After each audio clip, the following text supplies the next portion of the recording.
everybody, this is CR number 10, helper video number 3.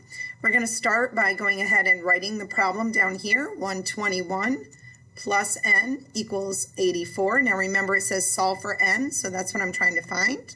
So the first thing that I do here is I draw my ladder, and that separates the left side from the right side.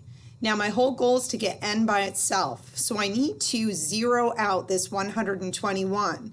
Because it's a positive 121, I have to do the opposite or the additive inverse, which is negative 121.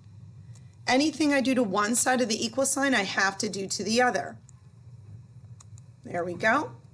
These cancel out. I'm left with n on this side, which is what I want, equals, and now you have to ask yourself, do I have more positives here or do I have more negatives here? Well, I have more negatives, so my answer is negative. How many more negatives do I have than positives? Well, I would have to subtract those two numbers to find out.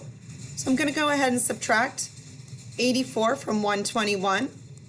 And I get 11 minus 7, or 4 is 7. 1 becomes a 0.